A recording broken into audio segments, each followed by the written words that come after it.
কৃষ্ণ ত্রয়োদশী কি সত্যি 10 বছর অনূর্ধ্ব ছেলেদের জন্য বিপজ্জনক হতে পারে? সেই নিয়ে নিজের অভিজ্ঞতার কথা শোনালেন ভৈরবনাথ তান্ত্রিক তার 2 বন্ধু বিধু আর ভূপতিকে। আপনারা ইতিমধ্যেই ভৈরবনাথ তান্ত্রিক সিরিজের একটি গল্প শুনে নিয়েছেন। এটি আমাদের দ্বিতীয় নিবেদন।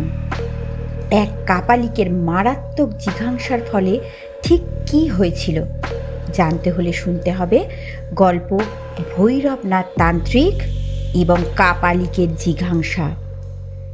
শুরু হচ্ছে গল্প ভৈরবনাথ তান্ত্রিক এবং কাপালিকের জিঘাংসা।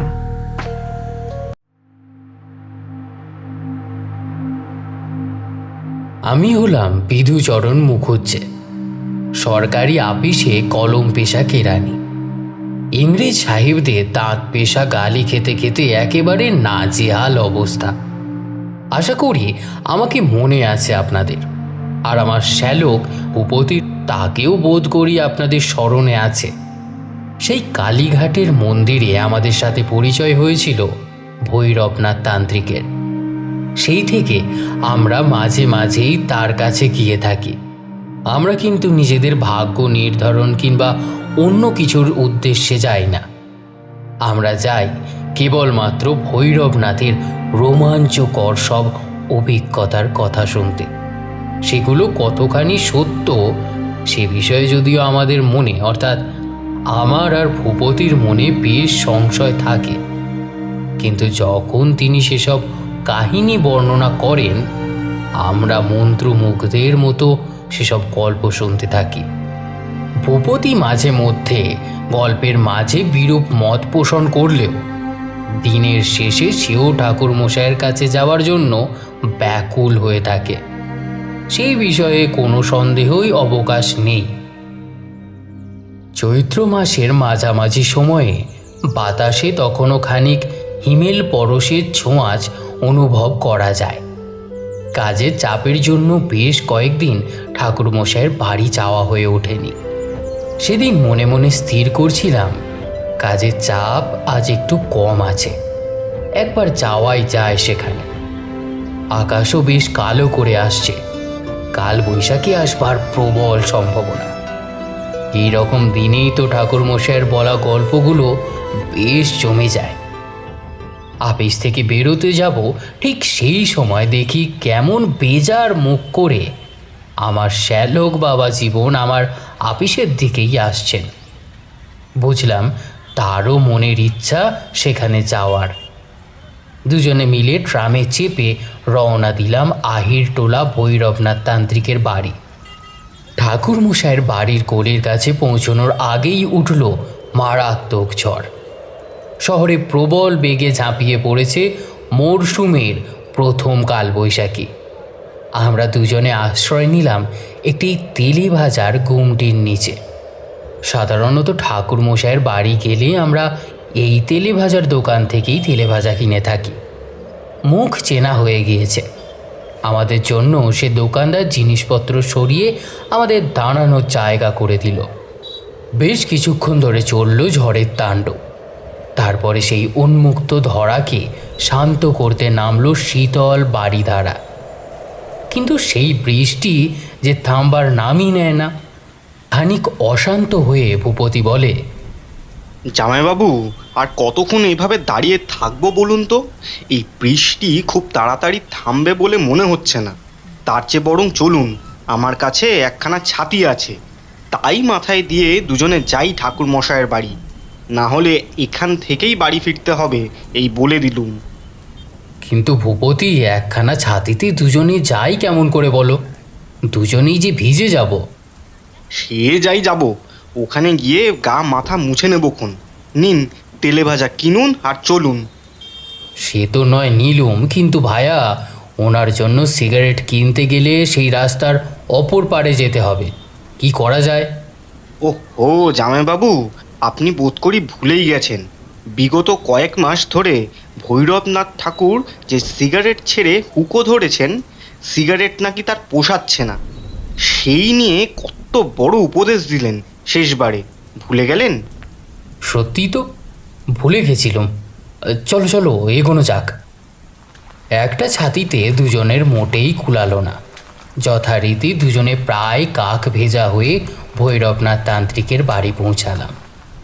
দরজা খুলে দিল ঠাকুর মশাইয়ের ছেলে পাঁচু গোপাল। আরে কাকু, তোমরা একবারে ভিজে গেছো যে। এসো এসো, ভেতরে এসো, আমি একটা গা মাথা মোছার জন্য গামছা এনে দিই। যাও যাও তাড়াতাড়ি যাও হে পাঁচু গোপাল। আর শোনো, এই তেলে ভাজাগুলো ধরো, বেশ তেল কাঁচা লঙ্কা দিয়ে মুড়ি মেখে আনো, আর গরম গরম চা। এখনই যাচ্ছি কাকু।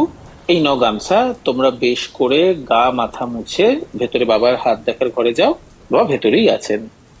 আমরা গা মাথা মুছে খানিক শুকনো হয়ে পর্দা সরিয়ে ঠাকুরমশাইয়ের হাত দেখার ঘরে ঢুকলাম। দেখলাম তিনি জলচৌকিতে আধ শোয়া হয়ে আমি যে চোখ বুজে হুকোতে টান দিচ্ছেন। আমরা ঢুকতেই বেশ আনন্দের সাথে বলে উঠলেন, আরে শ্যালক ভগ্নিপতি যে, এসো এসো। ইস, একেবারে ভিজে গেছো দেখছি। অবশ্য আজ এই কালবৈশাখীর আন্দাজ আমি বহু আগেই পেয়েছিলাম। বাবা, আজ আপনার নতুন পরিচয় পেলাম দেখছি। আপনি আবহাওয়া বিশারদও বটে। মস্করা করছো আমার সাথে? এই জন্য তোমাদের আমি কিছু বলতে চাই না। আগমতন্ত্রের ব্যাপারে কিছু জানো তোমরা? আগমতন্ত্র চর্চা করলে যে কোনো প্রাকৃতিক দুর্বিপাক সম্বন্ধে আগেই খবর পাওয়া যায়। কিন্তু এসব তোমাদের কাছে বলে নিজেকে হাস্যকর প্রমাণ করতে চাই না। অবিশ্বাসে এসব তন্ত্র সাধনার ফল হয় মারাত্মক। আরে ঠাকুরমশাই, আপনি চটে যাবেন না। ভূপতি অমনি সব বলে। আপনাকে অবিশ্বাস করলে এমন জল মাথায় করে আর আসি নাকি? আর তাছাড়া আজ দেখা হওয়া ইস্তক ভূপতি কেমন বেজার মুখ করে রয়েছে। কিছু একটা হয়েছে মনে হয়। কি হয়েছে ভূপতি? ঠিকই আন্দাজ করেছেন জামাইবাবু, আজ মনটা বেজায় খারাপ হয়ে আছে। কোনো নিকট মানুষের কিছু বিপদ হয়েছে মনে হচ্ছে। ভূপতি চমকে ঠাকুরমশাইয়ের দিকে তাকায়। ওনার হঠাৎ করেই মনের ভাব বুঝে যাওয়ার গুণটি আমাদের তাজ্জব করে দেয়। তাই ওনার বলা গল্পগুলো নেহাত কাল্পনিক ভেবে নিতেও মাঝে মাঝে অসুবিধা হয়। ভূপতি খানিক থমকানো গলায় বলে, আপনি কেমন করে জানলেন? সে তো আর আপনি বলবেন না, তাই জিজ্ঞাসা করাই বৃথা। তবে হ্যাঁ, ঠিকই ধরেছেন, আমার খুব পরিচিত একটি বছর দশেকের বালক খুবই অসুস্থ। বড় বড় ডাক্তার দেখাচ্ছে, কিন্তু তারা কিছুই করতে পারছে না।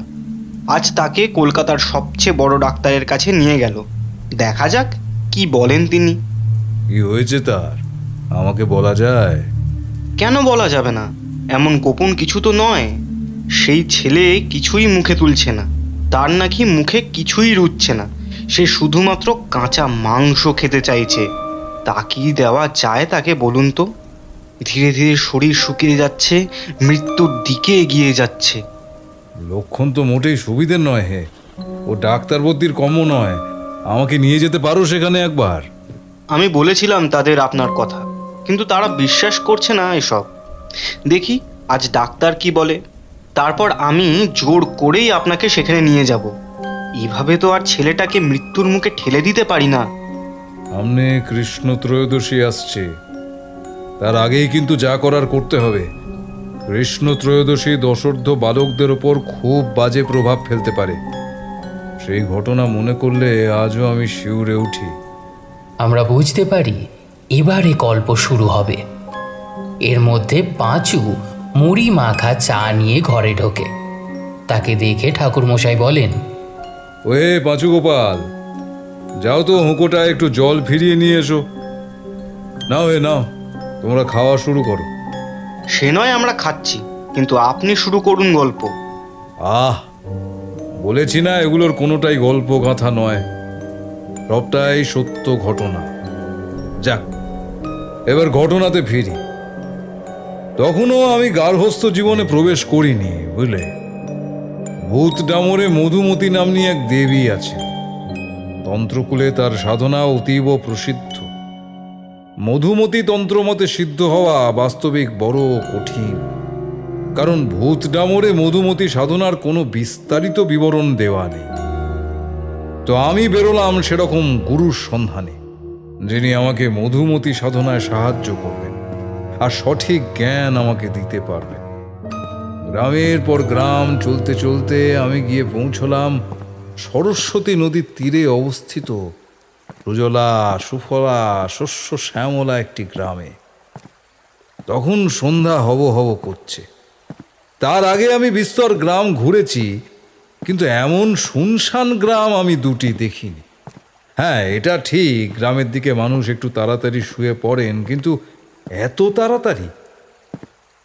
বিস্মিত বোধ করলাম। এখনো সূর্যদেব পুরোপুরি অস্ত যাননি। দেখলাম চণ্ডীতলা খালি, দোকানপাটও সব বন্ধ হয়ে গিয়েছে। ভারী মুশকিলে পড়লাম। কাউকেই দেখতে পাচ্ছি না, রাস্তাঘাট শুনশান, দোকানপাট বন্ধ, চেনা জানা কেউ নেই। কার কাছে রাতের আশ্রয় চাইব? ঠিক এই সময় ঈশ্বর সহায় হলেন। চোখে পড়ল একটি মুদিখানার দোকান। তখনও ঝাঁপ বন্ধ করেনি, খোলা রয়েছে। তখনই হয়তো ঝাঁপ ফেলবে। আমি তাড়াতাড়ি হেঁটে সেই দোকানের সামনে গিয়ে দাঁড়ালাম। আমাকে দেখে দোকানি এগিয়ে এসে বললে, আপনি এই গ্রামে নতুন মনে হচ্ছে। দূর থেকে আসছেন বুঝি? তা যাবেন কোথায়?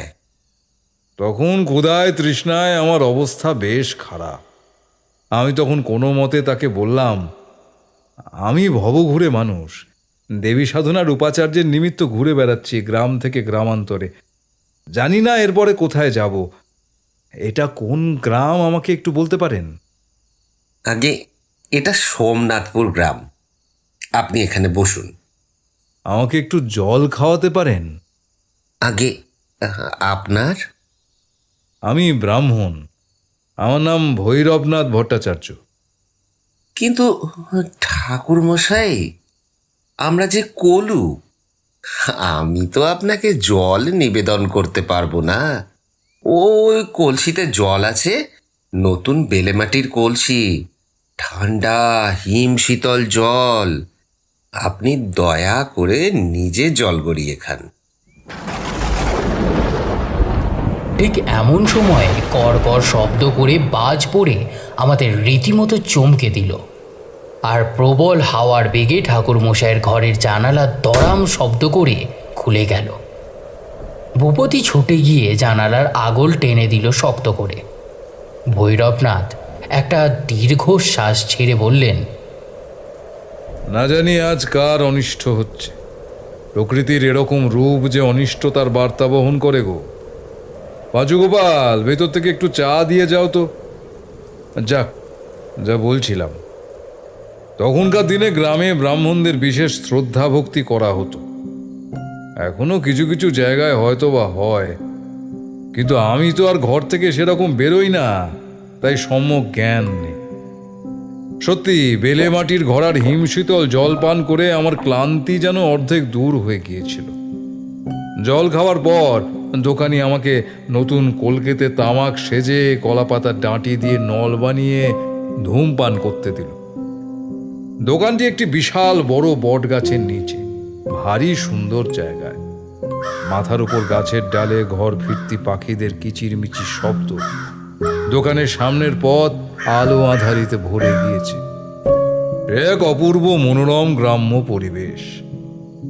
আমি পরম শান্তিতে বসে হুঁকোতে টান দিচ্ছি। এমনি সময় দোকানি বললে, ঠাকুর মশাই, যদি অভয় দেন তার কথা জিজ্ঞাসা করি। নির্ভয় বলো। আপনি কি সন্ন্যাসী সাধক, তন্ত্র চর্চায় দীক্ষিত? কি করে বুঝলে? আমি তো রক্তাম্বর কিংবা পীতাম্বর ধারণ করিনি। আপনার চোখের দীপ্তি যে সে কথা বলে দিচ্ছে ঠাকুর মশাই।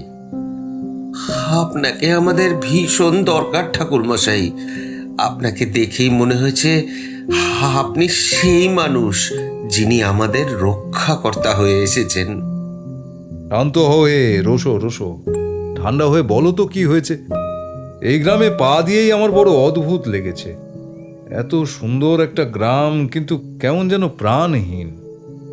আমাদের বাড়ি বিপদ ঠাকুর মশাই, আমাদের বাঁচান আপনি। কিন্তু এখানে নয়।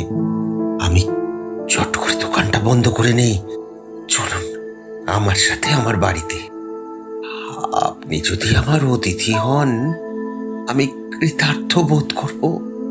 আপনি বিশ্রাম নিন, খাওয়া দাওয়া করুন, তারপর সবিস্তারে আপনাকে সবটা বলবো। আমার নাম বিশ্বনাথ কুণ্ডু, ওই একটু এগিয়েই আমার বাড়ি। আমি আর আপত্তি জানালুম না, বুঝলে, কারণ সারাদিন অভুক্ত থাকবার পরে খিদের তারস বেশ অনুভব করতে পারছিলাম। বিশ্বনাথ দোকান বন্ধ করে আমাকে নিয়ে চলল তার বাড়িতে। তার বাসগৃহ দেখে আমার মনটা ভরে গেল। খড়ের ছাউনি, মাটির দেওয়াল, তখনকার দিনে ঠিক যেমনটি হতো গ্রামে। বড় বড় 4-5খানা ঘর, মাঝখানে উঠোন, তুলসী মঞ্চ, সব একেবারে ঝকঝকে করে নিকোন। দেখলাম উঠোনের এক কোণে একটা ধানের গোলা, আর এক পাশে একটা ছোট্ট গোয়ালও রয়েছে, যেখানে দুটো গরু বাঁধা রয়েছে। দেখলাম মূল বাসগৃহ থেকে সামান্য দূরে একটা খড়ে ছাওয়া চালা ঘর রয়েছে, আর তার সামনে একটা নিকোনো তাওয়া। বুঝলাম ওইটি হলো ওই বাড়ির চণ্ডী মণ্ডপ। বিশ্বনাথ সেখানেই আমার থাকবার ব্যবস্থা করে দিল। পাতকুয়া থেকে জল তুলে হাত মুখ ধুয়ে ঠান্ডা হয়ে বসতেই বিশ্বনাথ এসে বললে, ঠাকুর মশাই, আপনাকে তো সপাক খেতে হবে। আমাদের জল চল নেই আপনার সাথে, কিন্তু সব ব্যবস্থা আমি করে দেব। উঠনো অবধি কুটে দেবে আমার মেয়েরা। সে আমি দোকানেই বুঝেছিলাম যে এরা পাপ পুণ্য নিয়ে কিরকম গোঁড়া। তাই আমি আন্দাজ করেছিলাম যে আমাকে সপাকই খেতে হবে, তাই আর আপত্তি করলাম না। ইতিমধ্যেই ভেতর বাড়ির মেয়ে ঝিরা এসে আমার চরণ স্পর্শ করে আশীর্বাদ নিয়ে গেছে। রান্নার জন্য প্রচুর জিনিসপত্র এনে হাজির করলো বিশ্বনাথ। হ্যাঁ, সরু আমন ধানের চাল, আলু, মটর ডাল, বাড়িতে তৈরি গাওয়া ঘি, বাড়ির গরুর খাঁটি দুধ 1 ঘটি, আর সব শেষে এসে হাজির করলো প্রায় 2.5 ওজনের এক মৃগেল মাছ। আমি তো দেখে আঁতকে উঠে বললুম, করেছো কি হে বিশ্বনাথ? এত কি একজন মানুষের পক্ষে খাওয়া সম্ভব? আগে ঠাকুর মশাই, ভিতর বাড়ি থেকে কাতর অনুরোধ করছে। আজ আমরা সবাই আপনার প্রসাদ পাবো। এখনই আমার মেয়েরা মাছ কুটে দেবে, মশলা করে দেবে, সব জোগাড় করে দেবে। আপনি রান্না করুন। ব্রাহ্মণের রান্না প্রসাদ বহু কাল আমরা পাইনি। প্রশান্ত মনে আমি বাড়িতে তৈরি কর্পূরের গন্ধওয়ালা লাল বাতাসা দিয়ে সেই ঘটিতে দেওয়া দুধ পান করলাম। আহা হা, সে যে কি তার আস্বাদ, কি বলবো বিভূতি, কি বলবো বিধু। গতকাল যে আর তেমন আস্বাদ পাই না। শহরে থাকতে হয় জীবিকার তাগিদে কিছু অর্থ বেশি পাওয়ার লোক, কিন্তু আসল জীবন পড়ে আছে ওই গ্রামে, বুঝলে। যেমন তার পরিবেশ, তেমন নির্ভেজাল খাওয়া দাওয়া। তোমরা যে কিছুই দেখলে না হে। তো যাই হোক, জলযোগ শেষ করে উনুনে ভাত চড়িয়ে দিলাম। একটা পরিষ্কার কাপড়ে মটর ডাল বেঁধে ওই ভাতেই ছেড়ে দিলাম। ভিতর বাড়ির থেকে মেয়েরা মাছ কুটে একটা পাত্র করে দিয়ে গেল, আর একটা পাত্রে দিল মশলা বেটে কুটনো কুটে। আমি রান্নাতেই মন দিলাম। এই পথঘাটে ঘুরতে হতো বলে রান্নার হাত একসময় বেশ ভালোই ছিল। বিশ্বনাথ আমাকে সঙ্গ দেওয়ার জন্য পাশে বসে নানা গল্প করতে লাগলো, কিন্তু দেখলাম তার মন পড়ে আছে অন্য কোথাও। তাকে শুধলাম, হে বিশ্বনাথ, ক্ষণে ক্ষণে অন্যমনস্ক হয়ে যাচ্ছ যে। তোমাদের গ্রামে কিছু যে একটা অঘটন ঘটেছে তা আমি এখানে পা দিয়েই অনুধাবন করতে পেরেছি, কিন্তু কি সেই ঘটনা? বলবো ঠাকুর মশাই, সবটা বলবো। আপনি খাওয়া দাওয়া সেরে নিন, তারপর সবটা বলছি আপনাকে। আমাদের রাতের ঘুম উড়ে গেছে। আপনি সবটা শুনলে বুঝতে পারবেন। তো যাই হোক, কৌতূহল মনের মধ্যে চেপে রেখে রান্নাতেই মন দিলাম। 1 ঘন্টাটা পরে রান্না নামিয়ে কিছু মাছ নিজের জন্য রেখে বাকি মাছ ভিতর বাড়িতে পাঠিয়ে দিলাম। খুব তৃপ্তি করে রাতের আহার সেরে দাওয়াতে গিয়ে বসলাম। ইতিমধ্যেই বিশ্বনাথের ছেলে হুঁকোতে জল ভিড়িয়ে নতুন তামাক সেজে দিয়ে গেছে। হালকা হালকা বাতাস বইছিল, চোখটা বোধ করি লেগে এসেছিল। নড়ে চড়ে বসলাম বিশ্বনাথের গলা খাকরানির আওয়াজে। ঠাকুর মশাই, আজ আপনি বড্ড ক্লান্ত বোধ করছেন নিশ্চয়ই। এতটা পথ এসেছেন, কাল সকালে না হয় আমরা কথা বলি। আরে না না, আমি কখন থেকে উন্মুখ হয়ে বসে আছি সবটা শোনার জন্য। দেখো, আমাদের শাস্ত্রে বলে মানুষের বিপদের কথা শুনলে নিজেদের ভোগ বিলাসের কথা ভাবতে নেই। আমি বিভিন্ন গ্রামে ঘুরে বেড়াই, কিন্তু তোমাদের গ্রামে দেখলাম সন্ধে হওয়ার আগেই সব দোকানপাট বন্ধ, এমনকি কোনো বালক বালিকাকেও মাঠঘাটে খেলা করতে দেখলাম না। কি ব্যাপার বলো তো দেখি খুলে। ঠাকুরমশাই, কি করে খেলতে দেখবেন ছেলেপিলেদের? তাদেরই তো ভয়ানক বিপদ। আহা, কি হয়েছে সেটা তো শুনি। আমাদের গ্রামের পাশ দিয়ে যে নদী বয়ে যাচ্ছে দেখেছেন তো? ছেলেপিলেরা তার চরেই খেলা করত, আর তার পাশেই একটা বাঁশ বাগান আছে। কিন্তু তারা কখনো সেই বাঁশ বাগানে ঢুকতো না। আমরা ছেলেবেলা থেকেই শুনে আসছি যে সেই বাঁশ বাগান নাকি ছোট ছোট ছেলেপুলেদের জন্যে ভালো নয়। মাস দুয়েক আগের কথা, বিকেলের দিকে ভয়ানক ঝড় বৃষ্টি এলো। ছেলেরা খেলা করছিল, সবাই এদিক ওদিক ছিটকে গেল। সবাই একে একে ঘরে ফিরল, কিন্তু ঘরে ফিরল না আমাদের মোড়ল মশায়ের ছেলে বিলে। সবাই আমরা খুঁজতে বেরোলাম, কোথাও তাকে পাই না। প্রায় মাঝ রাত অবধি তাকে খুঁজে খুঁজে হন্যে হয়ে আমরা ঘরে ফিরলাম। মোড়ল মশাইয়ের ওই একটাই ছেলে, তার বাড়িতে তো কান্নাকাটি পড়ে গেছে। রাত কেটে ভোর হলো। অবশেষে সেই ছেলে সূর্যের আলো ফুটতে নিজে নিজে বাড়ি ফিরে ধুম জ্বর নিয়ে। কিন্তু সারা রাত কোথায় ছিল আজ অব্দি মনে করে বলতে পারে না সে। কিন্তু বাকি ছেলেপুলেরা বলে বিলেকে নাকি তারা বাঁশ বাগানের মধ্যে ঢুকতে দেখেছিল। যাই হোক, কিন্তু স্বস্তি হওয়ার জো নেই ঠাকুর মশাই। তারপর থেকেই শুরু হলো আসল ঘটনা। আচ্ছা বিশ্বনাথ, এই বিলে ফিরে আসবার পরে তার মধ্যে কি কোনো পরিবর্তন এসেছিল? যেমন ধরো, এই চুপ করে যাওয়া, কারোর সাথে বেশি কথা না বলা, ক্ষুধা বোধ হওয়া, এমন কিছু? একদম সঠিক কথা বলেছেন ঠাকুর মশাই। যে ছেলে আগের দিন খেলতে বেরিয়েছিল আর যে ছেলে ফেরত আসলো, তার মধ্যে বিস্তর ফারাক। এই বিলে সকলের অচেনা অমন হাসি খুশি বালকটি একেবারে বদলে গেছে। মুখে হাসি নেই, কারোর সাথে কথা বলে না, সারাক্ষণ চুপ করে বসে থাকে আর কি যেন বিড়বিড় বিড়বিড় করতে থাকে। আমাদের গ্রামের চণ্ডীমণ্ডপের ঠাকুর মশাইয়ের কাছে তাকে নিয়ে যাওয়া হলে তিনি বলেন বিলে মহা শ্মশান কালীর বলির মন্ত্র জপ করছে। আমরা তো শুনে চমকে উঠলাম। সে কি কথা? ওই মন্ত্র সে জানলো কেমন করে? সেই মন্ত্র সে জানলো কেমন করে, তাকে জিজ্ঞাসা করনি তোমরা? করা হয়েছিল, কিন্তু উত্তরে সে কেবলই ফ্যাল ফ্যাল করে চেয়ে থাকতো। এদিকে মোড়লগিন্নি কেঁদে কেটে সারা হয়ে যাচ্ছেন, ছেলে নাকি কিছুই খাচ্ছে না, মোহনভোগও তার মুখে রুচ্ছে না। তখন সবাই বলল তাকে শহরে নিয়ে গিয়ে ডাক্তার দেখাতে। সে ছেলে আর খেলতেও যায় না, তার বন্ধুরা ডেকে ডেকে ব্যর্থ হয়ে নিজের মতন খেলতে চলে যায়।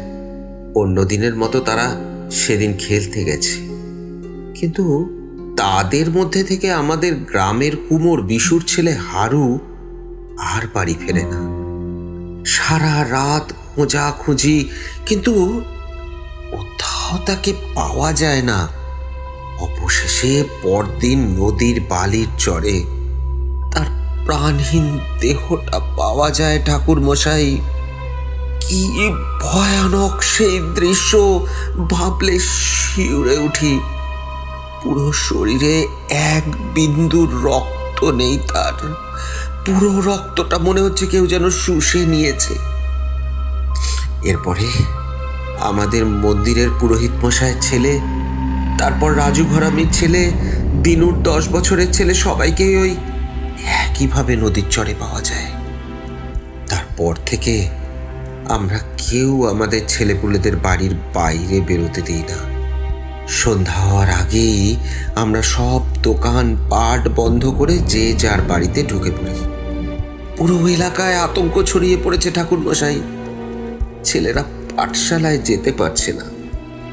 আচ্ছা, এই যে তোমরা তোমাদের বাচ্চাদের বাড়ি থেকে বেরোতে দিচ্ছ না, তাতে মোড়ল মশাইয়ের ছেলের কি আচরণে কোনো পরিবর্তন হয়েছে? ঠিক ধরছেন আপনি। আমাদের ছেলেপুলেরা বাড়ি থেকে বেরোনো বন্ধ করাতে বিলের রাগ বেড়ে গেছে। সে পাগলের মতন এখন সব সময় সেই মন্ত্র উচ্চারণ করেই যাচ্ছে, যেন সব সময় রাগে ফুঁসছে সে। একটা উপায় আপনাকে করে দিতেই হবে ঠাকুরমশাই। দেখো বিশ্বনাথ, আমি তো তথাকথিত তন্ত্রধারী রক্তাম্বরী সন্ন্যাসী নই। আমার তন্ত্রধারী সিদ্ধিলাভ এখনো কিছুটা বাকি আছে, আর তার জন্যই গুরুর সন্ধানে আমি পথে পথে ঘুরে বেড়াচ্ছি। কিন্তু কিছু জ্ঞান আমার অবশ্যই আছে, আমি চেষ্টা করে দেখতে পারি। কিন্তু যতটা অনুমান করতে পারছি, এই কাজ যতটা সহজ হবে না। কাল আমাকে সাথে করে তোমাদের মোড়ল মশাইয়ের বাড়ি একবার নিয়ে যাও। বেশ, কাল আমি আমার ছেলেদের দোকানে বসিয়ে নিজে আপনাকে সাথে করে নিয়ে যাব মোড়ল মশাইয়ের বাড়ি।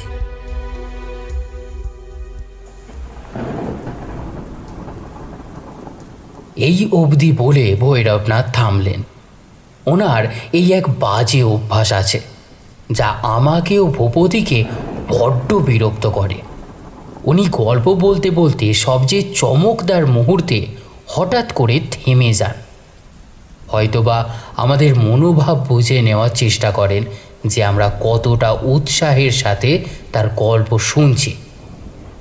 ভূপতি অধৈর্য হয়ে বলে, উফ, থামলেন কেন? এই আপনার বড্ড বদ অভ্যাস ঠাকুরমশাই। কি হলো বলুন, পরদিন গেলেন সেখানে? খিক খিক করে হাসতে হাসতে ভৈরবনাথ বললেন, এ আজকালকার ছেলে ছোকরা তোমরা বড্ড অধৈর্য। হ্যাঁ, গেলুম সেখানে পরদিন। গিয়ে যা দেখলুম, চক্ষু চড়ক গাছ হয়ে গেল একবারে। কি দেখলেন? দয়া করে সেটা একটু খোলসা করে বলুন। বিশ্বনাথের সাথে ভোর ভোর মোড়ল মশাইয়ের বাড়ির জন্য বেরিয়ে পড়লাম। সত্যি কথা বলতে কি, সারাদিনের পথের ক্লান্তি থাকলেও সারা রাত এক ফোঁটা দু চোখের পাতা এক করতে পারিনি। কেন জানি মনে হচ্ছিল এই গ্রামটার উপরে ঘোর কালো ছায়া নেমে এসেছে। যাই হোক, মোড়ল মশাইয়ের বাড়িতে পা দিতেই যেন কে একটা ঝটকা মেরে আমাকে বাড়ির দরজার এক হাত দূরে নিক্ষেপ করল। আমি পড়ে গেলাম, আর আমাকে ধরে তুলল বিশ্বনাথ। অবাক চোখে আমার দিকে চেয়ে এসে বলল, কি হলো, কি হলো ঠাকুরমশাই? অমন ভাবে ছিটকে পড়ে গেলেন কেন? এখন কোনো প্রশ্ন করো না বিশ্বনাথ, আমার মনুসংযোগে ব্যাঘাত ঘটবে। আমি উঠে দাঁড়িয়ে অঘোরনাথ তান্ত্রিকের দেওয়া তাবিজটা গলা থেকে খুলে হাতে নিয়ে বীজ মন্ত্র পড়া শুরু করলাম। তারপর ধীরে ধীরে বাড়ির সদর দরজার দিকে এগিয়ে গেলাম। এবারেও ঝটকা লাগলো, কিন্তু আমাকে ফেলে দিতে পারল না। সব বাধা উপেক্ষা করে আমি সদর দরজা পার হয়ে বাড়ির ভিতরে প্রবেশ করলাম। দেখি আমার দিকে রক্ত চক্ষুতে তাকিয়ে আছে সেই বছর দশেকের বালকটি। তার চোখ দুটো জবা ফুলের মতো লাল, কষ দিয়ে লালা ঝরছে, আর জড়ানো কণ্ঠে সে উচ্চারণ করে চলেছে মন্ত্র। ঠিক এমনি সময় বাড়ির ভিতরে সৃষ্টি হলো এক প্রবল ঘূর্ণিঝড়ের। আমার তাবিজ আর বীজ মন্ত্রের সাথে লড়াই চলছে ওই ছেলেটির মন্ত্র পাঠের। বিশ্বনাথ চিৎকার করে ওঠে, ঠাকুরমশাই, এই মহাপ্রলয়ের কারণ কি? এই প্রলয় যে কেবল বাড়ির ভেতরেই হচ্ছে, বাইরে তো প্রকৃতি একেবারে শান্ত। ততক্ষণে বাড়ির ভেতর থেকে ছুটে এসেছে বাকি লোকজন। আমি বিশ্বনাথকে ধমক দিয়ে বললাম, কি হচ্ছে কি বিশ্বনাথ, চুপ করো। ঠিক এমনি সময় কোথা থেকে একটা বিশাল আকারের দাঁড় কাক এসে আমার মুখের উপর ডানা ঝাপটা দিয়ে গেল আচমকা। ঘটনার আকস্মিকতায় আমার হাত থেকে সেই মন্ত্রপুত তাবিজটি ছিটকে দূরে পড়ে গেল। মুহূর্তের মধ্যে সেই বালকটি যেন উড়ে এসে আমার গলাটা টিপে আমার দেহটা জমির থেকে প্রায় হাত দুয়েক উপরে তুলে ফেল। ভাবতে পারছো কি অপরিসীম শক্তি তার মধ্যে উদ্ভূত হয়েছে। আমার উচ্চতাও তার থেকে অনেক বেশি, কিন্তু সেই বালক আমাকে তুললো একটা পুতুল তোলার মতন করে। আমার তো দম বন্ধ হয়ে আসবার জোগাড় হলো। আমি কোনো রকমে হাত দিয়ে সেই তাবিজটি দেখানোর চেষ্টা করতে লাগলাম। বিশ্বনাথ বুদ্ধিমান মানুষ ছিল, সেও ভয়ানক আতঙ্কিত হয়ে পড়েছিল, কিন্তু চেতনাবোধ তার সজাগ রেখেছিল। সে দেখতে পেয়েছিল যে আমি সেই তাবিজটিকে ইশারা করছি। সে মুহূর্তের মধ্যে সেই ছিটকে পড়া তাবিজটি কুড়িয়ে নিয়ে আমার হাতে দেয়। এই তাবিজটি হাতে পাওয়া মাত্র এই বালকটি আমাকে আবার ছেড়ে দেয়, মাটিতেই পড়ে যায়। তাহলে কি সেই বালকটির মধ্যে অন্য কোনো অপবিত্র আত্মা বিরাজ করছিল ঠাকুরমশাই? ঠিকই ধরেছ বিদু। যে ওর দেহে আশ্রয় নিয়েছিল সে এক ভয়ানক প্রতিশোধকামী আত্মা, কিন্তু আমি বুঝে উঠতে পারছিলাম না এই আত্মার সাথে ওই গ্রামের কি সম্পর্ক, যার জন্য সেই আত্মা এরকম বিধ্বংসী রূপে আবির্ভূত হয়েছে। কোনো মতে সেখান থেকে বেরিয়ে আমি সেই গ্রামের চণ্ডী মণ্ডপে গিয়ে উপস্থিত হলাম। আমার সাথে বিশ্বনাথ, মোড়ল মশাই সহ আরো বেশ কিছু মানুষ সেখানে উপস্থিত হলেন। গ্রামের মধ্যে এই খবর একেবারে দাবানলের মতো ছড়িয়ে পড়ল। গ্রামের লোকের সেবা যত্নে তখন অনেকটাই সুস্থ বোধ করছি আমি। একটু স্থির হয়ে বসে আমি জিজ্ঞাসা করলাম, এই গ্রামে কি কোনো পূর্ব কথা কিছু আছে নাকি? মানে এত ভয়ঙ্কর একজন আত্মার রোগ এই গ্রামের ওপর যখন পড়েছে, তখন নিশ্চয়ই কোনো পূর্ব কথা থাকবে। খুব ভালো করে চিন্তা করে বলুন তো। আপনারা না জানলেও আপনাদের গুরুজন, মানে কোনো বয়স্ক মানুষ যিনি আছেন, এসব পূর্ব কথা নিশ্চয়ই জানবেন। হ্যাঁ ঠাকুরমশাই, আমি ছোটবেলাতে এই সিধু খুড়োর কাছে এমন কিছু শুনেছিলাম। আর আমাদেরও তো ছোটবেলায় এই বলে ভয় দেখানো হতো যে বেশি দুষ্টুমি করলে কাপালিক বাবা এসে ধরে নিয়ে যাবে। কি খুড়ো, তুমি বলো, চুপ করে আছো কেন? যা জানেন আমাকে খুলে বলুন। আপনাদের গ্রামে ভয়ানক সংকটকাল এসে উপস্থিত, তা আশা করি আপনারা বুঝতে পারছেন। আমার সাধ্য মতন আমি চেষ্টা করব, কিন্তু তার আগে আমার সবটা জানা প্রয়োজন। ঠাকুর মশাই, তা আজ থেকে প্রায় 50 কি 60 বছর আগেকার কথা। এই গ্রামে ওই নদীর ধারে এক কাপালিক সাধুর আবির্ভাব হয়। সে সারাদিন ওই নদীর চরের লাগোয়া যে বাঁশ বাগানটা আছে সেখানে বসে হোম যজ্ঞ এসব করত। আমরা গ্রামবাসীরা রোজ ওনার কাছে সিধে পৌঁছে দিতাম চাল, ডাল আর ওই সবজি, দুধ, কলা এসব। উনিও গ্রামের দিকে ঘেঁষতেন না। আমরাও সচরাচর ওই দিকে মুখ হতাম না। শুধু একজন গিয়ে সিধেটুকু সকালে পৌঁছে দিত। তার একজন সহচর ছিল, সেই গ্রামে আসতো। আমাদের ছেলে পিলেদের সাথে ভাব জমাতো।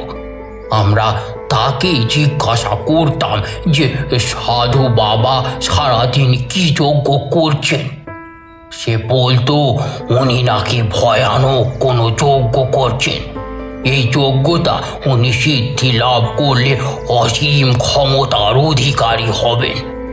আমরা মুখ্য সূক্ষ্ম মানুষ অত শত কিছু বুঝতাম না। কিন্তু গন্ডগোল শুরু হলো তখন, যখন গ্রাম থেকে একে একে 8 থেকে 10 বছর বয়সী ছেলেরা গায়েব হতে শুরু করলো। এমনই প্রায় 3-4টি ছেলে গায়েব হয়ে গেল রাতারাতি। প্রথমের দিকে আমাদের তেমন সন্দেহ হয়নি সেই কাপালিকের ওপর, কিন্তু তারপর একদিন শুনলাম। এই অবধি বলে উনি চুপ করে গেলেন আর চোখ বন্ধ করে কি যেন চিন্তা করতে লাগলেন। এদিকে আমিও মনে মনে অধৈর্য হয়ে উঠছি। বিরক্তি এনে বললাম, থামলেন কেন? বলুন সবটা। তারপর কি হলো? সে ভয়ানক ঘটনার কথা চিন্তা করলে আজও শিউরে উঠি ঠাকুর মশাই। একে একে ছেলেরা গায়েব হয়ে যেতে লাগলো। পুরো গ্রাম আতঙ্কের মধ্যে বাস করতে লাগলো। ঠিক এখনকার মতো পরিস্থিতি, কিন্তু এখন তো তাও বাচ্চাদের দেহগুলো পাওয়া যাচ্ছে, তখন তো তাও পাওয়া যাচ্ছিল না। একেবারে বেমালুম গায়েব হয়ে যাচ্ছিল ছেলেরা। আমাদের ছেলেরা একদিন বলল যে সেই কাপালিকে সঙ্গী ছেলেটি যার সাথে ভাব জমাতো তাকে একটি করে আপেল খেতে দিত, অন্যরা চাইলে দিত না। তারপরে সেই ছেলে রাতে গায়েব হয়ে যেত। এটা শুনতে পেয়ে আমরা সবাই মিলে দলবল বেঁধে সেই কাপালিকে ডেরায় যাই, সেই বাঁশ বাগানে। সে তখন যজ্ঞ করে চলেছে। আমরা সকলে মিলে তার ওপর চড়াও হই। তখন তার সাগরেদটি মুখ খোলে যে সে কাপালিকের আদেশে ওই ছেলেদের মন্ত্রপুত আপেল দিত, যার জন্য তারা রাতে নিজেরাই চলে আসতো নিজেদের মহাকালীর বলির ভোগের জন্য নিবেদন করতে। এই শুনে আমরা লাঠি সোটা নিয়ে তার উপর আক্রমণ করি। এই কাপালিকটি হুঙ্কার দিয়ে ওঠে। সেই কণ্ঠস্বর আজও কানে বাজে। কি ভয়ঙ্কর সে হুঙ্কার! তোরা আমার যজ্ঞের আগুন প্রশমিত করার চেষ্টা করছিস? এত সাহস তোদের? জানিস জানিস আমি কে? তোদের ছেলেদের প্রাণ মহৎ কার্যের জন্য নিবেদন করা হচ্ছে মহাকালীর কাছে। মা তৃষ্ণার্ত হয়ে রয়েছেন। 12টি বালকের রক্ত মায়ের তৃষ্ণা নিবারণ করতে পারবে। আর তোরা সেই মহৎ কার্যে বাধা প্রদান করতে এসেছিস। আমি অমর অক্ষয়ত্ব প্রাপ্তি লাভ করব।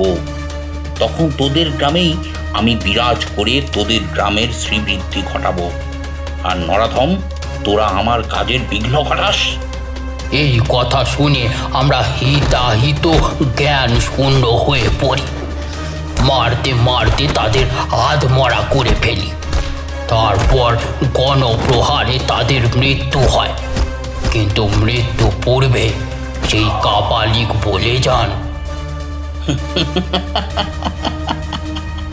আমাকে মেরে ফেলতে পারবি না তোরা। আমার প্রাণ আটকে থাকবে ওই বলি হয়ে যাওয়া বালকদের অস্থির মধ্যে। আমি আবার ফিরব। এই যজ্ঞ আমি সমাপ্ত করব। তারপরে আবার অবয়ব ফিরে পাবে আমার আত্মা। আবার ফিরবো আমি। হ্যাঁ, আবার ফিরবো আমি। ঠাকুর মশাই, আমার আশঙ্কা আবার কোনোভাবে সেই কাপালিকের আত্মা ফিরে এসেছে। কি হবে এখন? কিভাবে এই গ্রাম তার হাত থেকে মুক্তি পাবে? ঠিকই ধরেছেন আপনি। সঠিক অর্থেই সে ফিরে এসেছে, এবং এবার সে ফিরেছে আরো বেশি তেজ এবং শক্তি নিয়ে। আপনারা তো সেই বালকদের দেহ খুঁজে পাননি, তাই না? না ঠাকুর মশাই, কোথাও পাইনি। সবটা বুঝতে পারছি আমি। আপনাদেরও সবটা খুলে বলবো। সামনে খুবই সংকটকাল উপস্থিত। এর মোকাবিলা করতে আমাকে বেশ বেগ পেতে হবে অনুধাবন করছি। কিন্তু তার জন্য একটা হোম আর যজ্ঞ করতে হবে আমাকে। এই যজ্ঞ কিন্তু যে সে যজ্ঞ নয়। মঙ্গল ভৈরবের ঘটে স্থাপন করে এই যজ্ঞ করতে হবে। আর তার জন্য যা যা উপাচার আর সামগ্রী লাগবে তা মোটেও সাধারণ নয়। আপনার যা যা লাগবে ঠাকুর মশাই, সে যতই অসাধ্য হোক না কেন, গ্রামের মানুষের কল্যাণের জন্য আমাদের ছেলেরা ঠিক জোগাড় করে আনবে। না হে সিধুকুরো, না, এই জিনিস জোগাড় করা এত সহজ নয়। আমি অনুমান করতে পারছি কি হতে চলেছে। আর এখনই সেই কাপালি কেন ফিরে আসলো? কেন ঠাকুরমশাই? কৃষ্ণ ত্রয়োদশী আসছে। ওই দিন যদি সেই কাপালিক তার ওই 12টা বলি সম্পূর্ণ করতে পারে, তাহলে সে তার শারীরিক অবয়ব ফিরে পাবে, আর সে হয়ে উঠবে অপরাজেয়। তখন বুঝতে পারছো তোমাদের এই গ্রামের কি অবস্থা সে করবে? যে তিথি এই ত্রয়োদশীতে আসছে, সেই তিথি 50 বছরে একবার আসে। আগামী পরশু দিন সেই তিথি আসছে। তার মধ্যে সে তার বাকি অসম্পূর্ণ বলিগুলোকে সম্পূর্ণ করতে মরিয়া হয়ে উঠবে। আর সে মাধ্যম হিসাবে বেছে নিয়েছে মোড়ল মশাইয়ের ছেলেকে। কিন্তু আমার ছেলেকে সে কেন এই কাজের জন্য বেছে নিল? সেটা জানতে হলে আপনার ছেলের কোষ্ঠী বিচার করতে হবে আমাকে। তার জন্ম সময়টা আমাকে দিন। বেশ ঠাকুর মশাই, সব আপনাকে দেব আমি। আর যা যা লাগবে সবটা আমাকে জানান, আমি সব ব্যবস্থা করে দেবো আপনাকে। আমি যজ্ঞটা করব সেই বাঁশ বাগানে। যেখানে এই ঘটনার সূত্রপাত। আপনারা ওই কাপালিকের দেহ পুড়িয়ে ফেললেও সেখানেই তার আত্মা রয়েছে। আর আমার অনুমান সেই বলি হওয়া বালকদের মৃতদেহ সে সেখানেই কোথাও পুঁতে রেখেছে, কারণ বিলে সেই বাঁশ বাগানে ঢোকবার পরেই এই ধরনের ঘটনার সূত্রপাত। ঠাকুরমশাই, আমার ছেলে ভালো হয়ে যাবে তো? সবকিছু ঠিক থাকলে আশা রাখছি আপনার ছেলে ঠিক হয়ে যাবে। বড় কঠিন যজ্ঞ, এতটুকু ভুল হলে আপনার ছেলের প্রাণনাশের আশঙ্কা রয়েছে। হায় ঈশ্বর, কোন জন্মের পাপের শাস্তি দিচ্ছ আমাকে? কাঁদবেন না মোড়ল মশাই, সামনে অনেক যুদ্ধ বাকি আছে।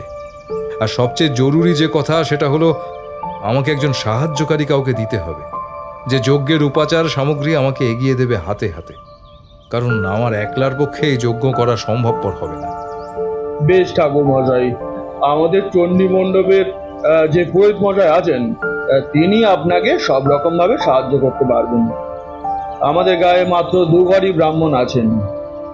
বেশ, পরশু গোধূলি লগ্নে আমি পুজোতে বসব। পুজো চলবে মধ্যরাত্রি অবধি।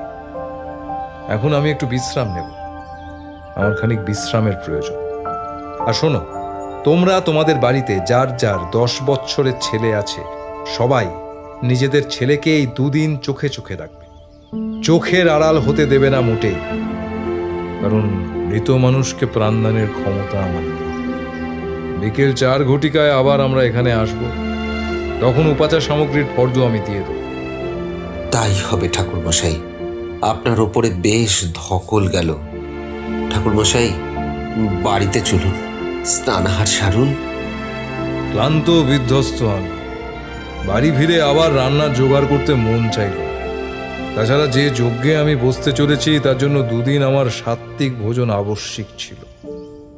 সেটাই বিশ্বনাথকে বলতে সে আমাকে ফলারের বন্দোবস্ত করে দিল। আহারের পর মোড়ল মশাই এলেন তার ছেলের জন্ম বৃত্তান্ত নিয়ে। কি দেখলেন সেই কোষ্ঠী গণনা করে? তার ছেলের ওপরেই এমনটা হলো কেন? বড্ড অধৈর্য তোমরা। পাঁচু গোপাল, হুঁকোর টিকের আগুনটা নিভে এসেছে, একটু জ্বালিয়ে এনে দে তো বাবা। পাঁচু গোপাল হুকো পুনরায় টিকে বদলে এনে দিতে তাতে আমেজের সাথে টান দিয়ে ভৈরবনাথ শুরু করলেন আবার তার কাহিনী। মোড়ল মশাইয়ের ছেলের কুষ্টি গণনা করে আমার তো চক্ষু স্থির হয়ে গেল।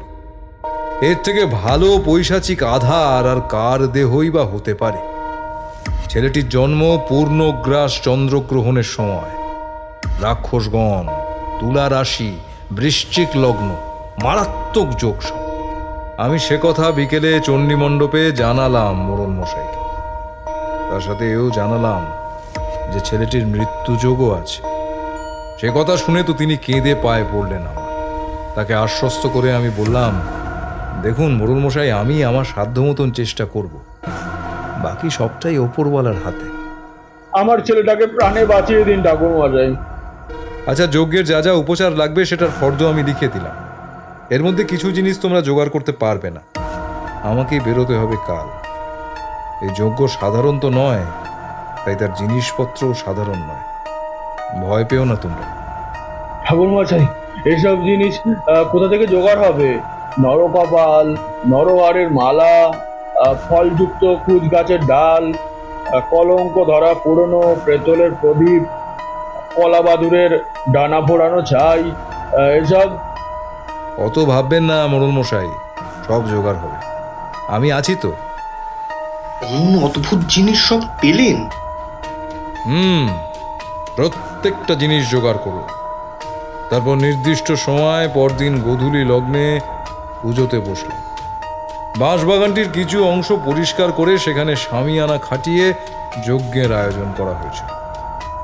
আমি মোড়ল মশাই ও বিশ্বনাথকে ডেকে বললাম, পুজোতে বসছি আমি, কিন্তু একটা কথা মনে রাখবেন, আমি পুজোতে বসার পরে নানা রকম উপদ্রব ও উৎপাত হতে পারে।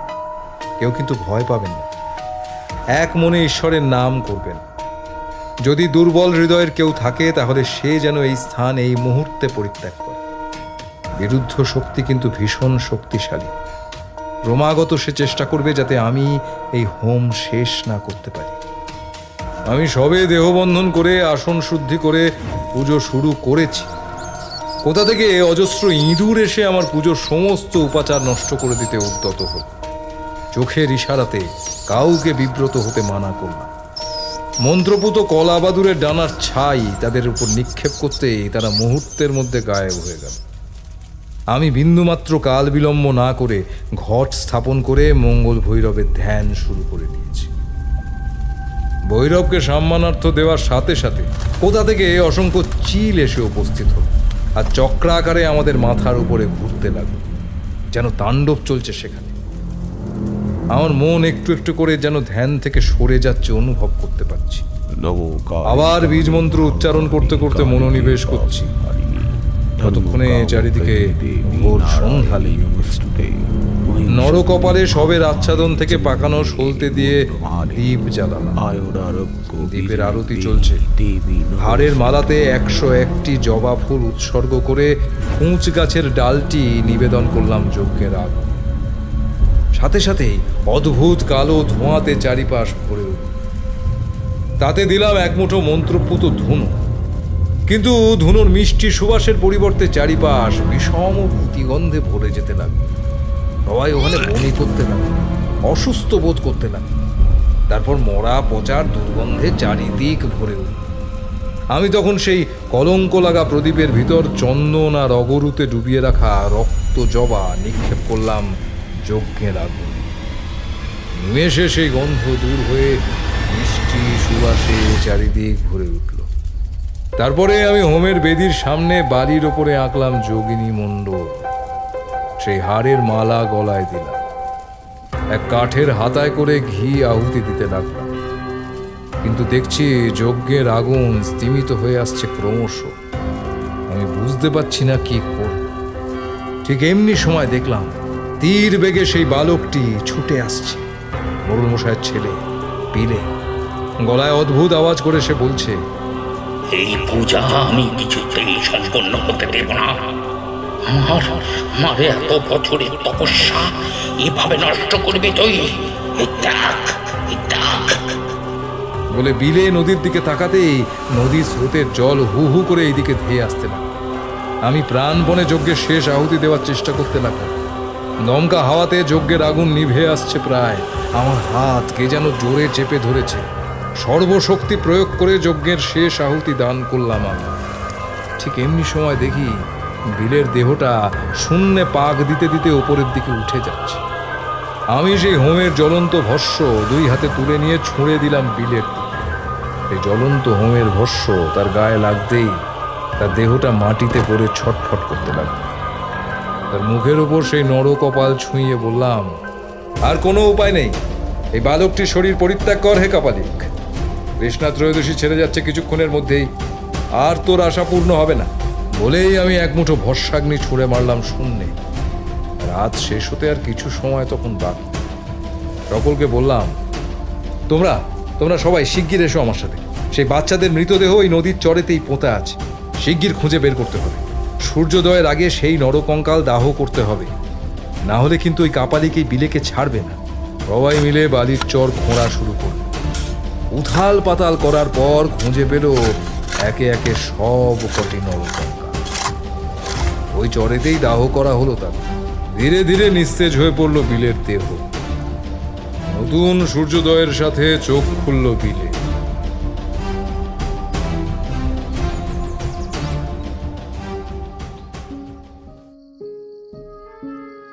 তাহলে কি আমার প্রতিবেশী বালকটিরও এরকম কিছু আশঙ্কা করছেন আপনি? এ তো তাকে চাক্ষুষ না দেখলে বলা মুশকিল হে। তোমরা তার কাছে আমাকে নিয়ে চলো না। বেশ, কালই আসছি আপনাকে নিয়ে যেতে। ওইদিকে বৃষ্টিও থেমে গেছে। আমরা তবে আর চলি। বেশ, এসো তাহলে। আর শোনো, কাল আসবার সময় একটি সিগারেট এনো তো। এই হুঁকোতে দেখছি বড্ড ঝামেলা।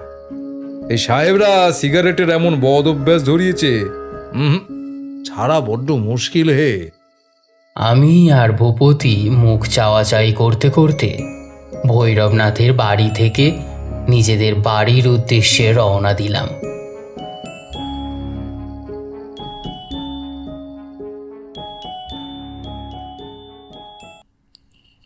এতক্ষণ আপনারা শুনলেন মৌমিতা মুখার্জি রচিত গল্প ভৈরবনাথ তান্ত্রিক এবং কাপালিকের জিঘাংসা। বিভিন্ন চরিত্রে যারা রূপদান করেছেন তারা হলেন ভৈরবনাথের চরিত্রে ছিলেন সৌরিন শেঠ, কাপালিক প্রভাশিস চক্রবর্তী, বিশ্বনাথের চরিত্রে ছিলেন জয়েন্দ্র সান্যাল, মোড়ল মশাই জয়দীপ গাঙ্গুলি, বিধুর চরিত্রে ছিলেন অতনু, ভূপতি গোগল এবং পাঁচুর চরিত্রে ছিলেন প্রয়াস। পোস্টার ক্রিয়েটোম্যানিয়া। আবহ মিক্সিং সহ সামগ্রিক সম্পাদনায় ছিলেন দেবদত্ত রায়। আবার খুব তাড়াতাড়ি ফিরব নতুন একটা রোমহর্ষক গল্প নিয়ে। আর হ্যাঁ, যারা এখনও সাবস্ক্রাইব করনি চ্যানেলটিকে ঝটপট করে ফেলো। সাথেও বলি, আমাদের অপর চ্যানেল মন পিয়ন পেজ অ্যান্ড ক্লাসিক্সে তোমরা শুনতে পাবে কালজয়ী সাহিত্যিকদের রচিত সব ছোট গল্প এবং উপন্যাস, এই প্রথমবার অডিও স্টোরি হিসেবে। সেখানে ইতিমধ্যেই এসেছে রবীন্দ্রনাথ ঠাকুরের পোস্টমাস্টার এবং বিভূতিভূষণ বন্দ্যোপাধ্যায়ের বাটি চচ্চড়ি। তাহলে আর দেরি নয়, সাবস্ক্রাইব করো ওই চ্যানেলটিকেও। সবাই সুস্থ থেকো, ভালো থেকো আর লাইসেন্স টু থ্রিলের সাথে থেকো। শুভরাত্রি।